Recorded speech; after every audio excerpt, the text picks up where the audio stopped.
Bonjour à tous. On se trouve avec la 5e classe et on va travailler avec la méthode kiosque 1 à l'unité 7, chez moi. Atëherë jemi me klasën e 5 me metodën kiosk 1, ndodhemi në unitetin në kapitullin numër 7 me titullin Chez moi. Les trois thèmes qu'on va traiter pendant cette semaine sont une bande dessinée, ça déménage, civilisation, vivre en France et fait le poids. Tre temat që do trajtohen në këtë javë janë bande dessinée, pra revistë vizatimore, po lëvizim ose po zhvendosemi, civilizimi të jetosh në Francë dhe fait le poids, përmbledhja pra e kapitullit. Atëherë, fillojmë me temën e parë, bande dessinée, ça déménage.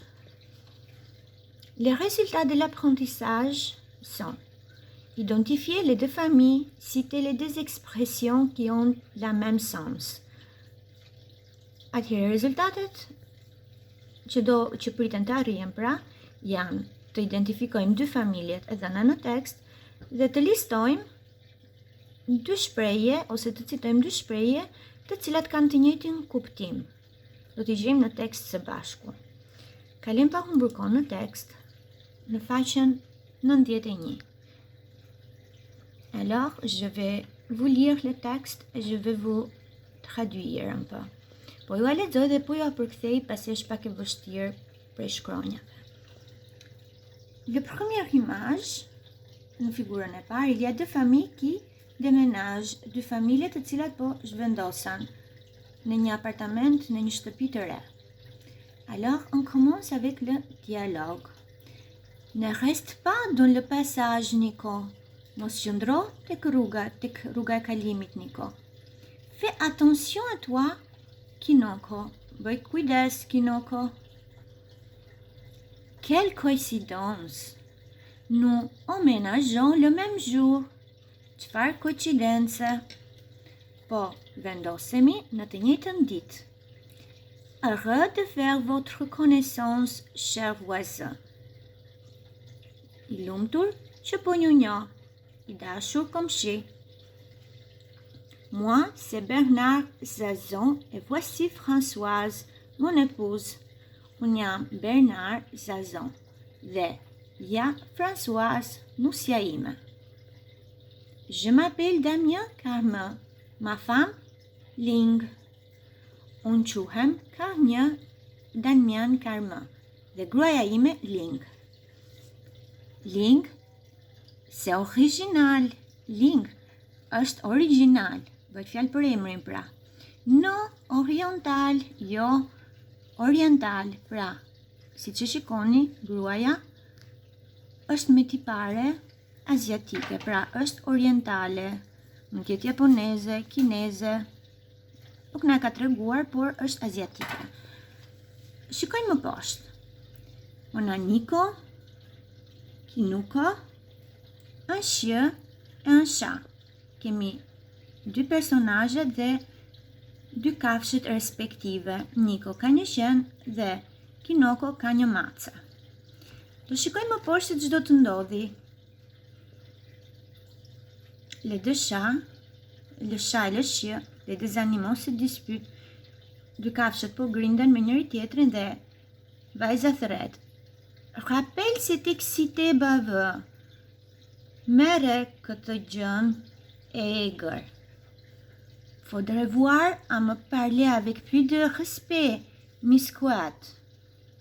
Duhet të më flasësh me më shumë respekt, zënjusha delikate. Vajza, me ironi, lëshon macën dhe i përgjigjet. Dommage, elle m'a échappé. Sa keq, më shpëtoi nga duart, më iku. Mais il est complètement malade ce chat. Por që ka komplet e çmendur kjo mace. Ndërsa, dy gratë po diskutojnë së bashku. Nos enfants ont le même âge, quelle chance. Fëmijët tanë kanë të njëjtën moshë. Çfarë fati? Je suis sûre qu'ils vont très bien s'entendre. Jam e sigurt që do të merren vesh shumë mirë. Shikojmë më poshtë, grindja midis macës dhe qenit vazhdon dhe në fund fais-le interner ton chat. Mbylle në spital, pra ose në çmendim acën tënde. Ti poil, ça va ti poil? Ti poil, a je mirë ti poil? Thërret qenin pra Niko. Buzëqesh, vajza duke u larguar. Atëherë, tek ushtrimi 1, ju kërkohet comment s'appellent les parents de Nico et les parents de Kinuko. Si quhen prindërit e Nikos dhe të Kinukos. I kishit tek prezantimi, do më gjeni te prezantimi, pra si quhen prindërit e tyre e këtyre dy personazheve pra. Dhe më pas, tek ushtrimi numër 3, ju kërkohet të gjeni shprehjet il habite à côté de chez moi dhe être ami. Il habite à côté de chez moi, ai banon afër ose ngjitur me shtëpinë time. C'est mon voisin. Pra, fjala e cila do vendoset është voisin. Dhe më poshtë kemi être ami, të jesh mik, do thot s'entendre bien, të merresh vesh mirë. Këto dy shprehje ju a kam dhënë edhe më poshtë.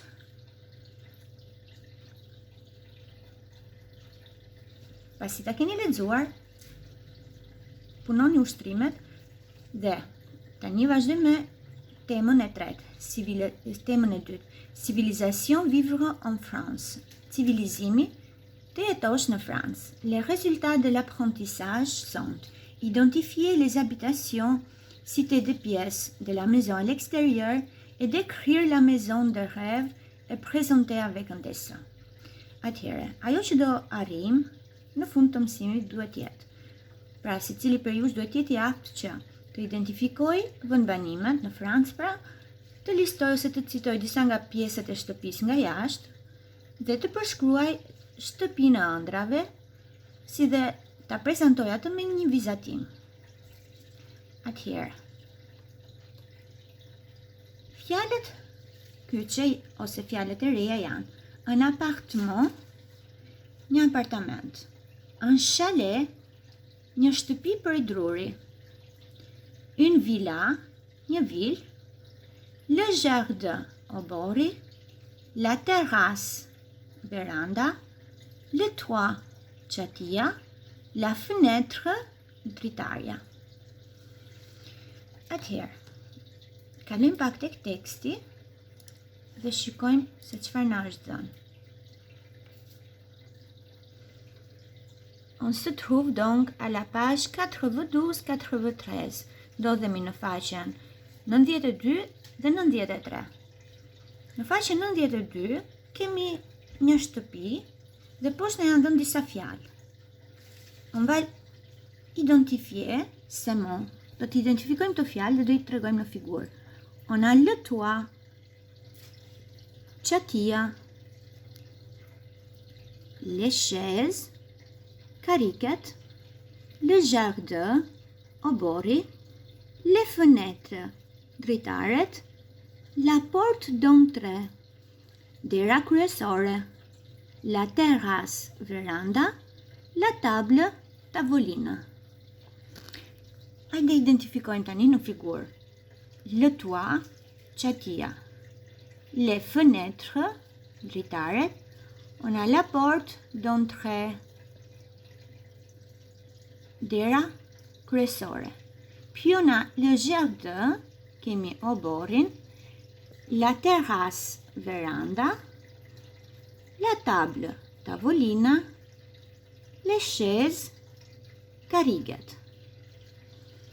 Après, on va passer à la page 93. Kalojmë pas në pagën 93. Comme vous voyez, dans les images, il y a 4 photos. Ka 4 photographies, pra. Un appartement, një apartament, un chalet, një shtëpi për i druri, une villa, një vilë, une maison de campagne, një shtëpi fshati. Në ushtrimin numër 2, ju janë dhënë 4 përshkrime dhe ju do të lidhni çdo përshkrim me figurën. Atëherë, e para është: Bonjour, je m'appelle Lucie. J'habite en Haute-Savoie, à la montagne. Ma maison est en bois. Elle est très haute. L'hiver, il y a de la neige sur le toit. Mirdita, unë quhem Lucy. Unë banoj në Savoie e Sipërme, në fshat, në mal, à la montagne në mal. Shtëpia ime është prej druri. Ajo është shumë e lartë. Në dimër ka borë mbi çati. Paragrafi i dytë pra B. Moi, c'est Nicolas. J'habite à Cannes, au bord de la mer. Ma maison est très grande. Il y a une piscine. L'été, on mange sur la terrasse. C'est super. Unë jam Niko. Unë banoj në Cannes, Buzdetit. Pra, au bord de la mer, Buzdetit. Shtëpia ime është shumë e madhe. Ka një pishinë. Në verë, ne ham në verandë. Është super. Përshkrimi i tretë kemi: Bonjour, je m'appelle Marie. J'habite à Paris dans un immeuble. Il y a seulement 4 pièces, mais il y a des fenêtres partout et une vue sur la Seine. C'est génial. Mirdita, unë quhem Marie, unë banoj në Paris në një ndërtesë. Ka vetëm 4 dhoma, 4 ndarje pra, por ka disa dritare gjithandej.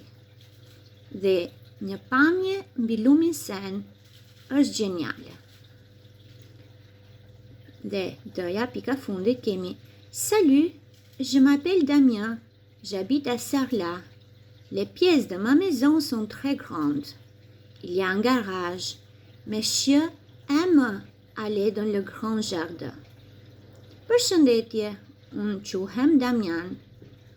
Unë banoj në Sarlat. Dhomat e shtëpisë time janë shumë të mëdha. Ka edhe një garazh. Qenët e mi pëlqejnë ose duan të shkojnë në kopështin. Quelle maison tu préfères et pourquoi? Cilën prej këtyre shtëpive preferon ti dhe pse? Pra, pasi të bëni lidhjen e përshkrimit me figurën, do zgjidhni dhe ju një nga shtëpitë se cilën pëlqeni. Dhe më pas, duke u nisur dhe nga preferencat e juaja, në ushtrimin nëmër 2, ju kërkohet të përshkruani shtëpinë tuaj të ëndrave. Décris la maison de tes rêves. Për të bërë këtë ushtrim, duhet keni parasysh përveç fjalëve të reja që kemi marrë, gjithashtu ku mund të bazoni. Duhet të niseni nga où se trouve-t-elle, ku ndodhet ajo pra shtëpia, au bord de la mer, à la montagne ou à la campagne, në breg të detit, në mal apo në fshat. Comment est la maison, si është shtëpia? Donnez ses caractéristiques externes, jepni ose tregoni karakteristikat e jashtme, pra përshkruani nga jashtë dhe më pas qu'est-ce qu'il y a à l'intérieur, çfarë ka në brendësi sa dhoma pra. Citez et dénombrez les différentes pièces et les objets. Pra, listoni dhe numëroni pjesët e ndryshme të shtëpisë dhe disa objekte, të cilat ndodhen në shtëpinë tuaj, pra, të ëndrave. Kjo është detyra që do të bëni në mësimin e dytë. Pra, do përshkruani shtëpinë tuaj të ëndrave.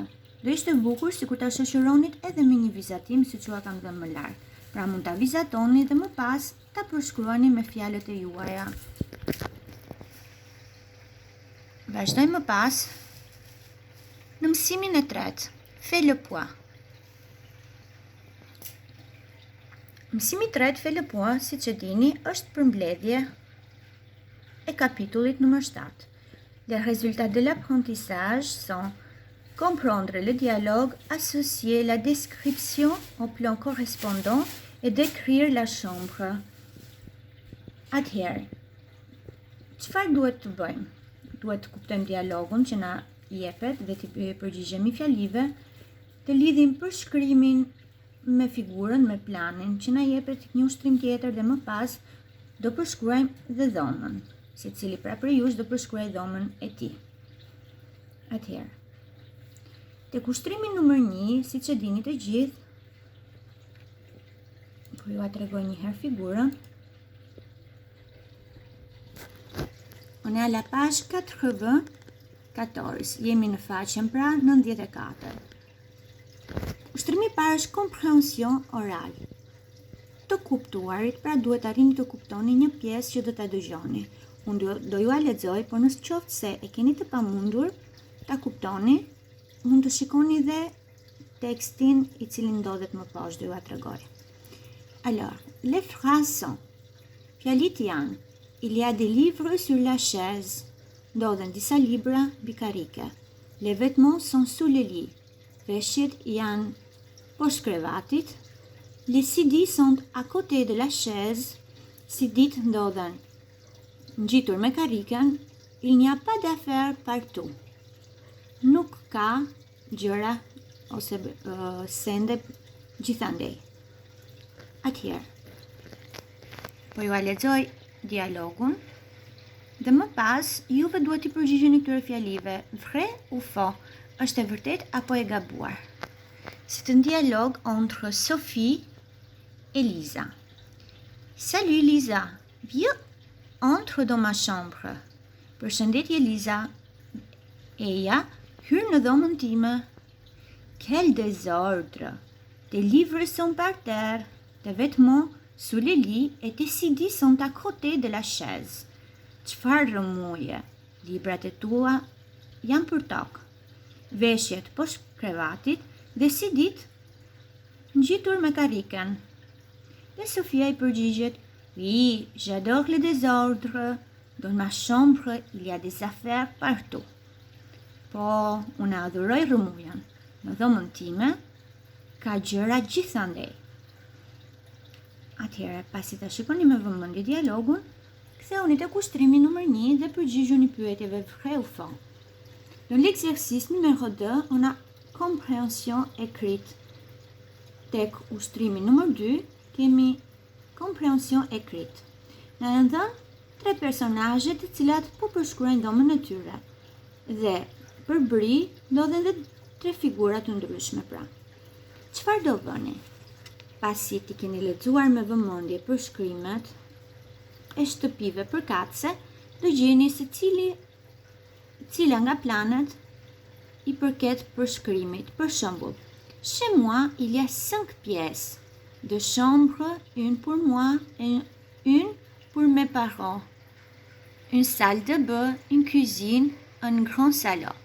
Tek unë ka 5 dhoma ose ndarje, 2 dhoma gjumi, një për mua dhe një për prindërit e mi, një tualet, një kuzhinë dhe një sallon të madh. Do gjeni nga këto figurat kush janë ato përshkrimet që na janë dhënë. Pra thot ka 5 ndarje. Po ti shikoni, ju kërkohen 2 dhoma.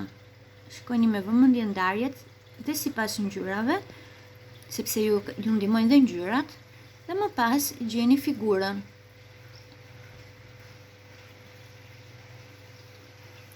Pasi ta mbaroni ushtrimin numër 3 duhet të punoj në klasë, po në pamundësi nuk e punojmë dot dhe do vazhdoni direkt tek ushtrimi numër 4. Expression écrite. Décris ta chambre, utilise les mots. Përshkruaj dhomën tënde duke përdorur këto fjalë që ju janë dhënë aty. Atëherë, këto janë fjalët ose leksiku i cili kemi marrë në pjesët e kaluara, pra në orët e kaluara. Fjalët që janë marrë në këtë kapitull i keni edhe më poshtë të ndara. La maison, shtëpia, dhe kemi la cuisine, kuzhina, le salon, dhoma pritjes, le couloir, korridori, le toilettes, WC-t, la chambre, dhoma gjumit, la salle de bain, tualeti, por ka një ndryshim sepse la salle de bain janë tualetet të cilat kanë dhe një dush ose një vask, ndërsa le toilet janë thjesht WC. Pra janë ato banjo ose WC të cilat ndodhen kryesisht nëpër lokale ose shkolla ku nuk ka dushe në brendësi. Les escaliers janë shkallët. Më pas kemi la chambre, objekte të cilat ndodhen në një dhomë. Le mur, muri, la porte, dera, l'étagère, rafti, le lit, krevati, la chaise, karikja, le bureau, tavolina, tavolina kompjuterit sigurisht, ose tavolina ku shkruajmë, le placard është dollapi, la chaîne hi-fi është një mjet i cili na shërben për të dëgjuar muzikë, mund të jetë një magnetofon ose një aparat ku vendosim CD-t. L'ordinateur është kompjuteri dhe le vêtements janë veshjet. Kemi gjithashtu dhe les prépositions et les adverbes de lieu, ndaj foljet dhe parafjalët e vendit. Sur, mbi, sous, nën, dans, brenda. À côté de, përbri, devant, përpara, derrière, brapa. En haut, lart, en bas, poshtë. Të dyja përdoren kryesisht për pjesët e shtëpisë. Atëherë, këto fjalë do ju shërbejnë për të bërë si përshkrimin e shtëpisë, por kryesisht dhe për përshkrimin e dhomës dhe për ta kuptuar më mirë pra. Shikojini me vëmendje, punoni 2 përshkrimet që ju kam dhënë si detyrë, edhe atë të shtëpisë tuaj të ëndrave, por dhe përshkrimin e dhomës tuaj. Shpresoj që ju kam ardhur në ndihmë sadopak. Ditën e mirë.